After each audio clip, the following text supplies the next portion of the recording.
Hello everybody, my name is Lynn and this is my channel Nanna-M, and today I'm going to get straight into it. I have a very special guest appearance and it's my father-in-law Tommy. Some of you might have heard me talk about him before, so we thought we might just introduce him to you, and he tells the funniest stories ever, but we're just going to introduce him today. There might be an odd story along the way. Would you mind, Tommy, telling them, do you mind sharing how old you are? No, I don't mind at all. Yeah. Don't say hello. Hello, pleased to meet you. Of course, I am 93. I'm 93. I'll be in another few weeks I'll be 94. Yeah. So naturally, in my life, I have a lot of things to talk about, but you'll not want to hear them all. But of course, some of the stories are very funny, and some of the stories are about things that you would never have heard before, because life has changed in them years that we've gone by. Yeah. So, of course, everything has changed. The technology is unbelievable. I mean, You're very good with it though, aren't you, Tommy? Mm. You're very good with it. Oh Technology. yeah. Mm. You've got your iPad, haven't you? And you do all sorts of stuff. Oh on yes, it, don't you? Online banking. And... I use my own. I have my own internet banking and so on. And of course I have my mobile phone. I don't use the landline very much. No. So I get by, and I'm okay. I'm not as good as some of the young ones today, and I'm probably not as good as you. But, well, I'm still learning. If it weren't for, Jamie and Joanne show me a lot. Yeah. Absolutely. I'd be lost without them really, because things go wrong sometimes. Yeah, I mean, we sit here for hours. Yeah. And I can never think where we have been short of something to say. Never. It's just a constant conversation between us. Yeah. And I met Tommy when I was 22 and I'm now 68. So I've known him for 44 years. So you can imagine the amount of, and we spent quite a lot of time chatting, and I've heard lots and lots of stories, but I always still hear new ones.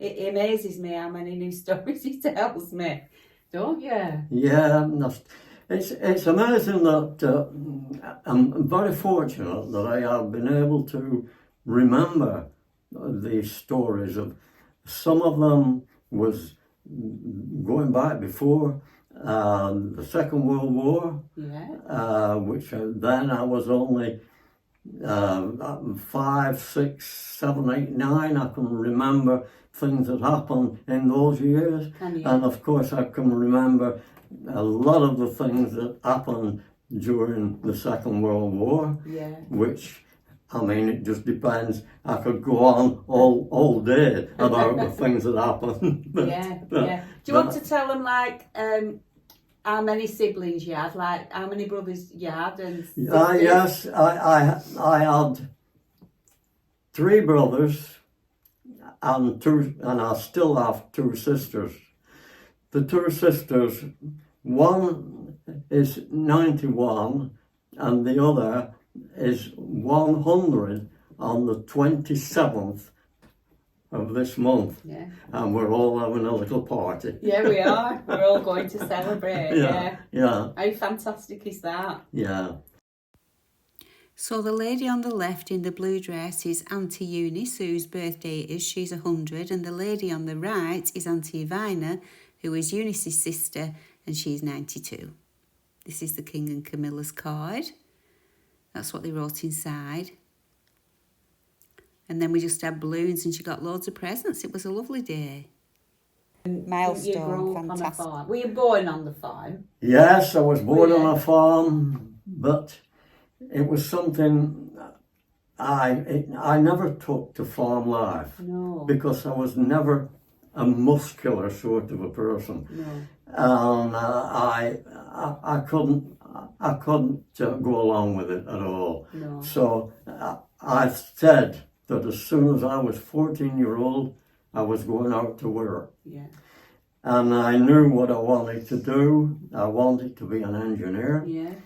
But unfortunately, I had to walk 2 miles to get there. There was no transport of any sort. There weren't many cars in those days. Where we lived out in the country, there were no buses. And so therefore, I had to walk. And in wintertime, we had some bad winters. 1947 was one I remember. And it didn't really start until the early February. And it was a blizzard, a lot more snow than we get now. Yeah. And it was drifting 6 feet, 7 feet even. And then once it had finished snowing, it froze. Mm. And I was walking to work down the 2 miles, and I was walking on top of the edge rolls because the snow that drifts had covered the edge rolls. Really? And they were just sticking through the tops of the drifts, and I was walking on top of these frozen drifts to get to work. And yeah, I went through all that, but as I say again, another thing that's changed very much. Yeah. Well, it has, hasn't it, the weather? Yeah. We don't really get bad winters, do we? I don't think. Nothing like. Not in comparison to those, even when I were a child. No. I can remember you had proper summers, proper winters. Mm. But you don't. Now it's all a bit mixed, isn't it? Yeah. Going back further than being 14, of course, the war broke out when I was about 9-year-old. But before that, there was one thing. I never was worthy of any medals of any sort, but I remember I was at junior school, and I have to remember this story because I must have only been 7, 6, something like that. Yeah. And we had our holidays in July. And in actual fact, we got better summers there, than warmer summers than what we do now. And when we went back to school, we was asked to write an essay on what happened during our school, something about what happened during the school holidays. Yeah. And of course, with me living on a farm, it was rather different than these other kids that was in the town. I remember the story that I put in, mind you, I was never a good speller, but somehow I put it in writing. And I said that I got up in the morning and I looked through my bedroom window and the cows were coming across the field and their hide was shining in the sunshine. And they were coming in, of course, to be milked. And they had something to eat, which I called the breakfast. So when this school teacher read this little story, she was amazed.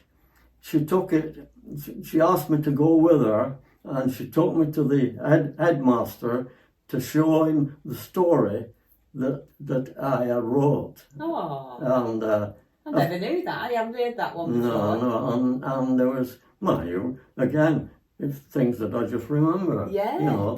And so obviously, I was rather proud of that. Oh, I bet you were, yeah. So did you used to have to milk cows? Oh yes, I had to milk cows before I went to school. So we had to get up early. And we had our farm working clothes, and we had to go and milk the cows.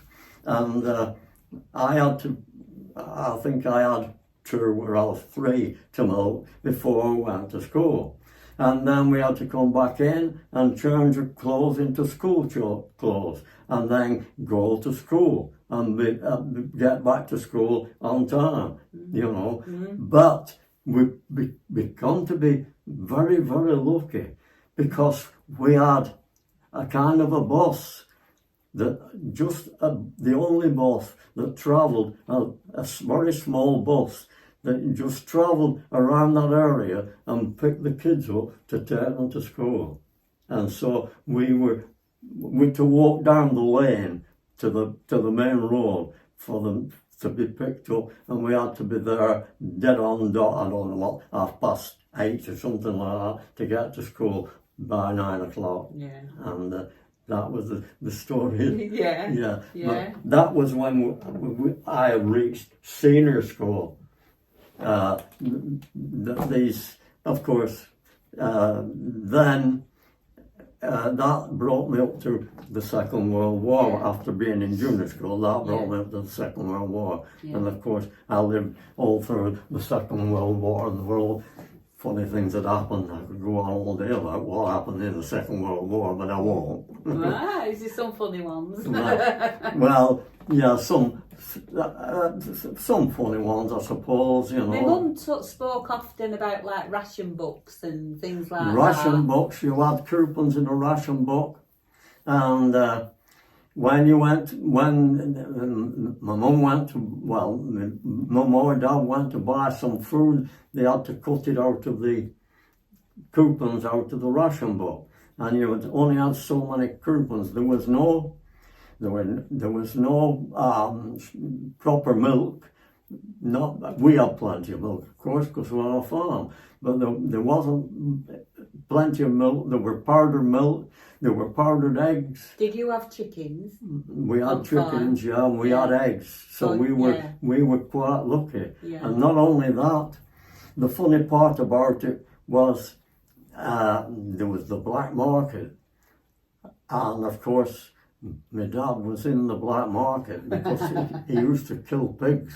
Did he? And then he cut the pigs up into pork, and bacon, slabs of bacon, and they were hanging up in the house.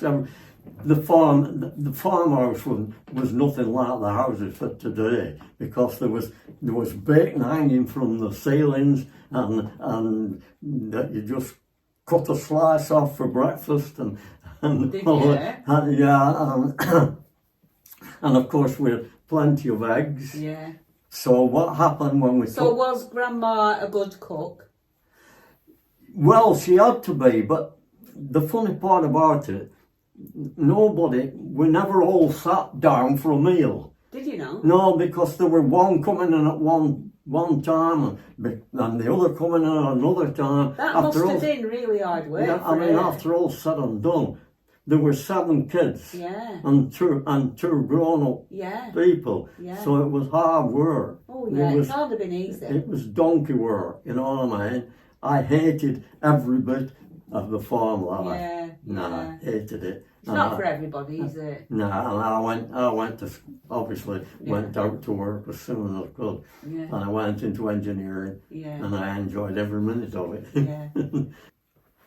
This is a story about milking the cows. Right. But this was after school. Yeah. Right?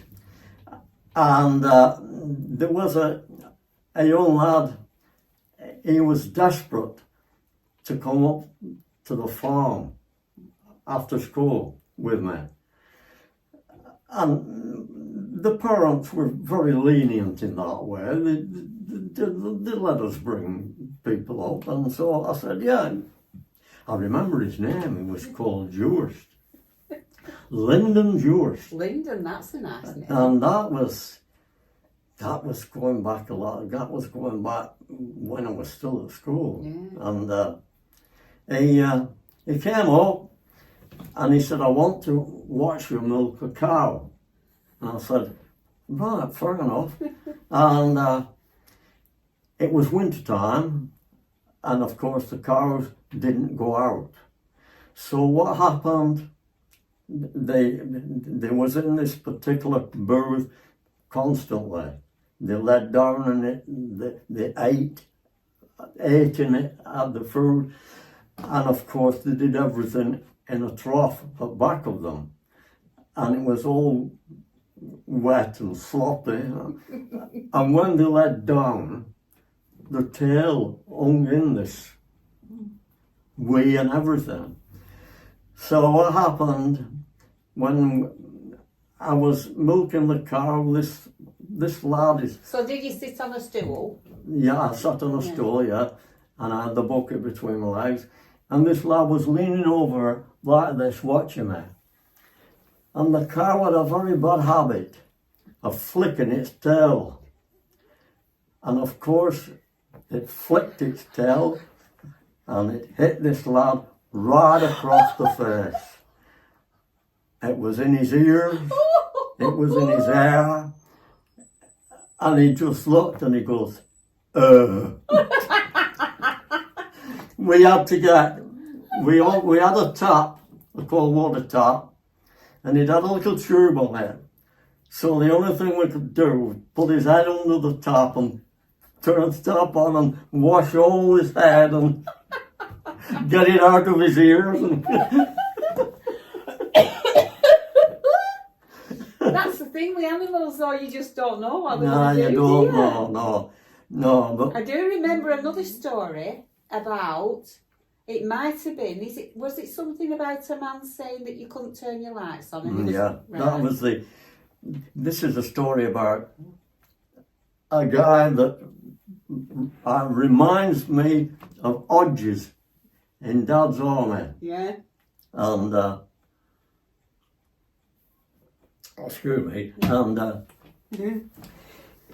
he was dead keen with this area warden. The white helmet and everything, you know, white steel helmet.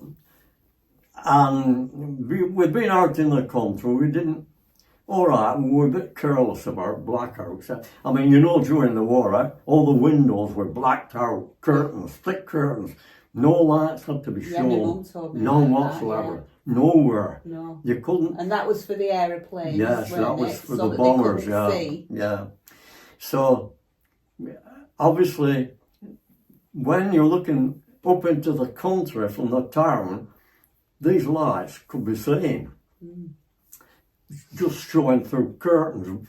Well, in the shipping windows, you know, in the car's shipping windows. Yes. And we didn't bother too much. If they dropped down, we just left them. So this area warden, he decided, I'm going to get up there and get them to put this light out or they'll be in very serious trouble. So he sets up this 2 mile to walk to get to the farm. Only, unfortunately, he was walking through the fields. He didn't realise there was a lane going up to the farm. But of course, to get to where the light was shining, he had to walk into the field. And he's walking and he's shouting and he climbs up on this wall. And he shouts, put that light out, and nobody seemed to be able to hear him. So he jumped down and he was straight into the muck minnie. And he was up into his waist in it. And he shouts, put that light back, leave that light on. So he'd gone from turn that light off to leave that Leave light it on. So that he could get out. So he could get out of it, yeah. Yeah, I remember that. Yeah. Oh. Yeah. You told me that many stories. I don't know how I remember them all. Oh, I yeah. do remember a lot. I could go on forever. Yeah. Because as you've realised, I've managed to remember them. Yeah. And you remember the tiniest details, don't you? You've a better memory than me. yeah, well, I'm fortunate that way. Yeah. Of course,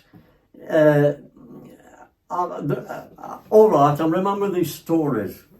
And I have a philosophy in life. And I've mentioned this to you before, that I don't know what it is. I've always been satisfied with what I have, because I've never had a lot. I've never been wealthy. I've just got through life and just lived for what I have. And so I've always said, be satisfied with what you have. Because a man that is never satisfied, to me, is a very unhappy man. Yeah, probably, yeah. Yeah. That's one of my philosophies of life. But you are a happy soul, aren't you? Well, okay, let's be fair. I have my problems. We all have our problems. Yeah. But when you reach 93, you have more problems. Yeah. But I'm not a person. You know, when you speak to a person, some people, and say, "Are we going on?" and say, "Well, I'm speaking to a doctor about this, and I'm under the doctor." But I don't do this. No. I have the problems, and I cope with them myself. I'd rather tell a story than tell a person how I am. Yeah. But apart from that, just a funny bit about this. As you get older, I'm speaking from a man's point of view. Right. Things change in your life. Things happen, like you're getting older. For a start, things like the hairs in your nose grow more. You start going bald. You start going deaf.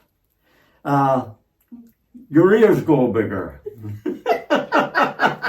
and of course, everything goes stiff. All the wrong things go stiff.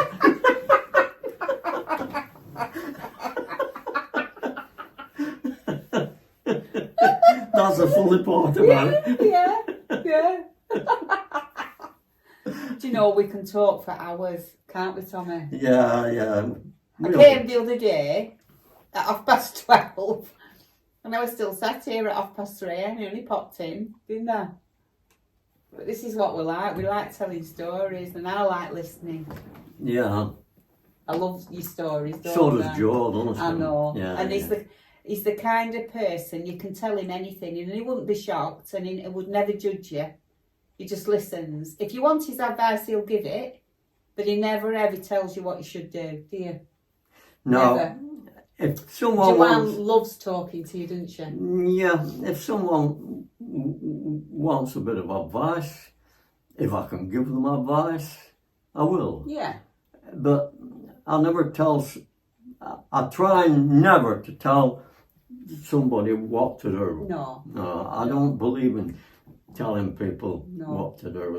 They have their own life to live, and they live it their own way. Yeah. And if they want to listen to what I have to say, fair enough. Yeah. If they don't, fair enough. That's okay. No problem. Yeah. No. I could go on and on and on. It's fabulous. By the way, you haven't told me about. I forgot where you said you were going on your holidays. Costa del Sol. Costa del Sol, of course. Can't remember. Is it, what's it called? Is it Fuerteventura? Fuerteventura. What's it called? There's Fuerteventura and Fuengirola, yeah. My brother had an apartment in Fuengirola.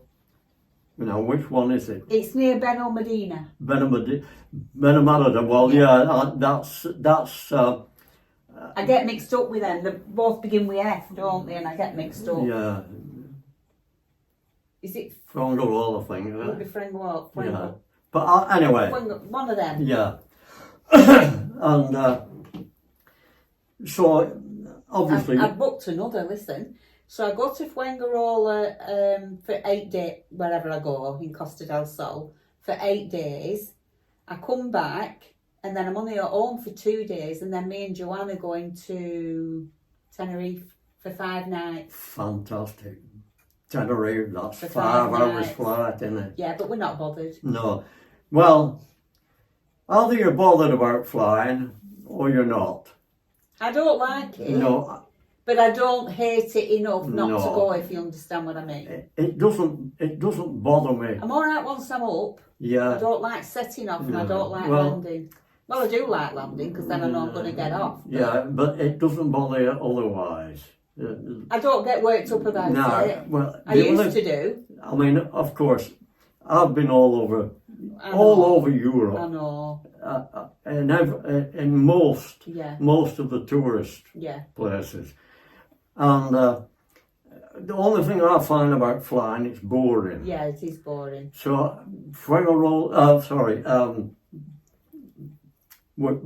Tenerife, Yeah. it's nearly 5 hours, isn't it? Not well, about 4.5. Sometimes 4.5, you can yeah. get there Some in can be about 4 and 4:20. 3/4, Yeah, yeah. it depends Anyway. on. And it gets a bit boring. That's the only thing I'm concerned about flying for. But Tell you- it depends who you're with. Because me and Joanne will talk forever. Do you Oh, know, yeah. We'll have a laugh. Yeah. And yeah. Jamie's even funnier because he just does silly things, Jamie. Yeah. But he's enjoyed Santorini. Yeah. Boy, I said it might be my favourite place to go now, Mum. You know, Yeah. after all the places he's been. Mm, He said, I think it could be my new favourite, yeah. Santorini. Yeah. That's the only thing I didn't like about flying. It was boring. Yeah, it and I is. was watching the clock all. Yeah, Only an hour and a half now, and Yeah. all that bit. yeah. But I'll tell you a story about that. My brother's wife, that's Derek and the went down, his wife, June. Nice person. Yeah, I've Very been nice to a few person. times, yeah. And they were always went to,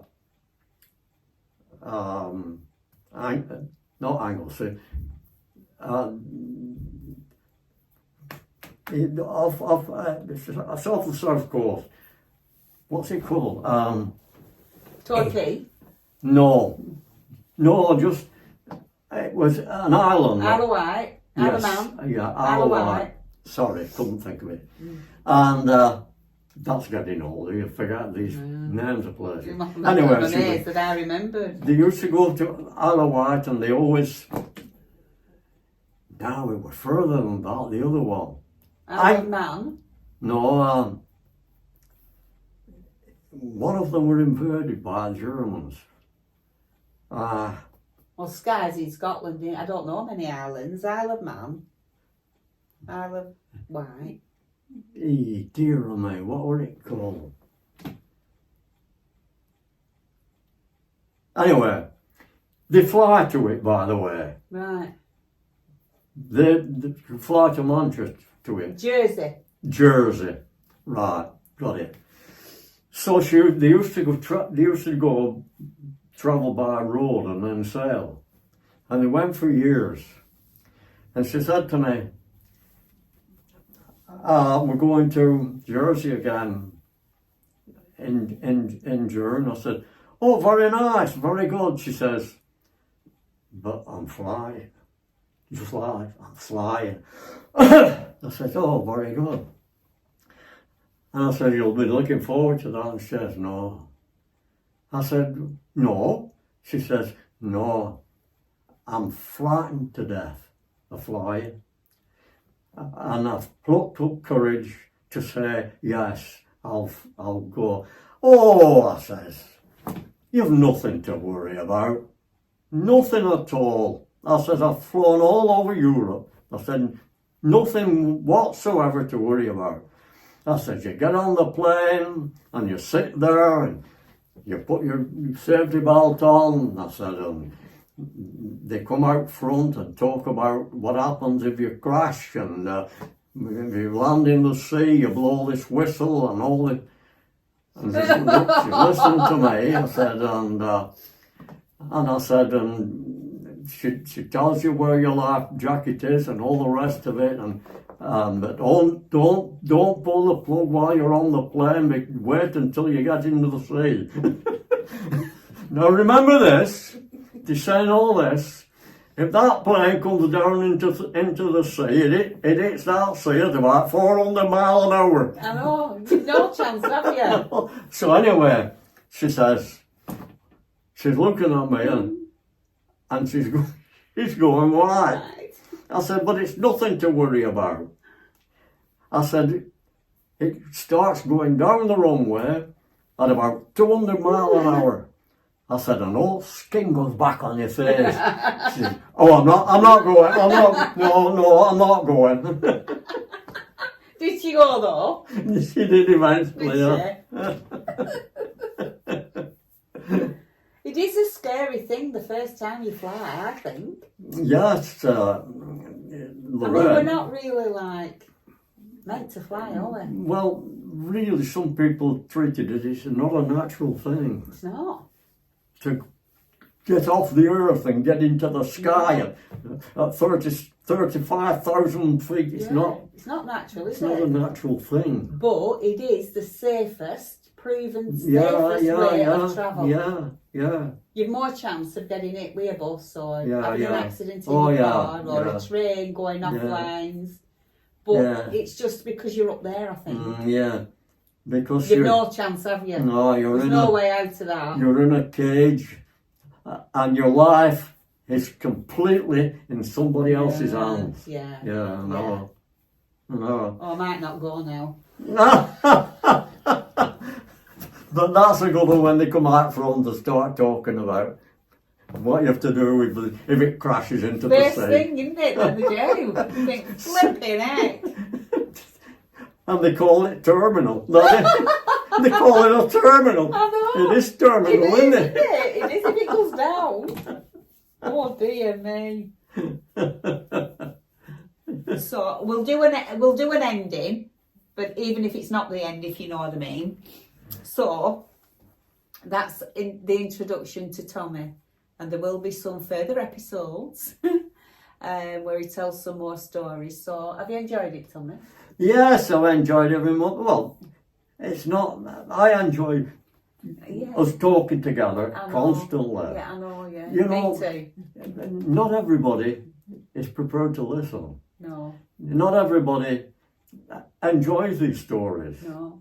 I tell some of these stories to some people, and they just look at you like you've gone mad. You know what I mean? Well, they have maybe no sense of humour, eh? Well, no, I suppose you've got to have a sense of humour, haven't you? Yeah. That's part of life, isn't it? Of course it is. What sort of laugh you got? No sense of humour. Oh no, it's good to laugh. Jamie likes laughing, Joanne likes laughing, I like laughing. Right. So, I've got a lot of footage. Take me ages to get through this. Really? Yeah. And Well- I might save it and like do 2 or 3. Do you know what I mean? What is it? What are you going to cut out? I don't know till I go home and edit. I don't know. I don't know what we're going to cut out. But we'll have to cut some out because this one on its own is 30 minutes.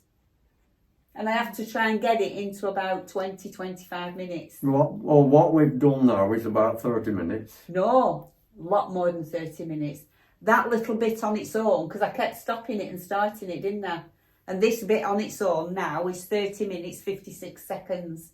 So, Just this last little tiny bit. how much? I bet we've got about 2 hours. 2 I hours? bet we have, yeah. I haven't been talking for 2 hours. What do you like? You never do. I'm very quiet, really. Excuse me. So we shall see you in a bit. You're going to give them away. See ya.